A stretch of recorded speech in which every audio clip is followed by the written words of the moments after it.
I set a high price on my services, a value judged from many years and many campaigns, experience that wins battles in the field and in the palace.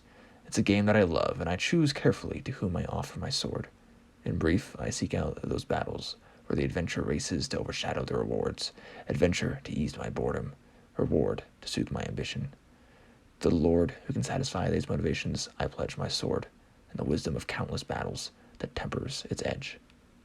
Hello and welcome to Liam's Lyceum. I'm your host Liam, aka Himvar, and today I'll be doing a spoiler-free review of Karl Edward Wagner's Bloodstone. Bloodstone is a 1975 novel by Karl Edward Wagner. It is the first Kane novel, but second book, as the collection Death Angel Shadow was released in 1973. A man is hunting in the forest. He kills a doe.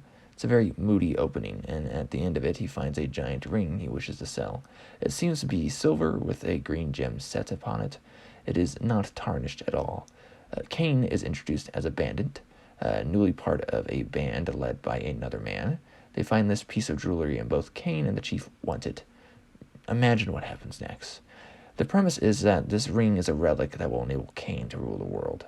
Kane is similar to Conan in his strength and abilities, but he has less morals, and this is largely due to his longevity. He is immortal, cursed like the Kane of the Bible, though his name is spelled differently. And he has been around for a very, very long time. He isn't evil like a D&D murder hobo.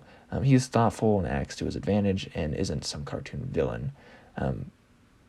But he is evil. He's essentially the villain of the novel, just to be clear. Wagner makes this an easy read. It's not bogged down in eldritch esoterica, but beautifully weird, with dead cities and odd beings. The pacing is fast, but doesn't feel rushed. There's some little details that also add a good aspect to the story, such as Kane giving a forgotten goddess an offering in a personal manner rather than a penitent one, and that Kane is left-handed, right? He's sinister. There's even acknowledgement of allergies. Hornets stinging several men, but only one reacting negatively to them, but the others are scared of venom, right, because they don't understand what allergies are. Kane also proves somewhat knowledgeable about medicine and even surgery to a degree. The world building involves ancient cities built by hands, not human, and artifacts of a similar, origin. It also involves avarice and Kane's own sense of adventure. The story is gripping just by the threat of Kane going off, and when it does, the action is exquisite. There are some dark cosmic dealings on a godlike scale in the story. Kane also politics and plays sides rather well. This lets us meet many interesting characters like Drybeck and Terrace. It also keeps certain outcomes up in the air. You know how sometimes it's obvious a battle's outcome from the beginning, or mostly so, because of where the main character stands? But Kane is pragmatic, and it's hard to know where he stands, since we're not privy to all of his thoughts. It quickly becomes evident, though, that this is more of a traditional antagonist, and not some, again, corny villain twirling a mustache. Don't be quick to judge him. This feels like a bridge between Robert E. Howard and some later heroic fantasy, like maybe in between Conan and David Gemmell's Legend, maybe. If that can convince you, epic fantasy reader, to read Sword and Sorcery, please do. If you're already a Sword and Sorcery fan, you would want to read this anyways. Wagner himself liked the label of gothic fiction as well, so that's cool. Overall, the dark tale is familiar and worthwhile. Though I did not find it to be amazing. Most books aren't. The similarities to Kane of the Bible is also very intriguing.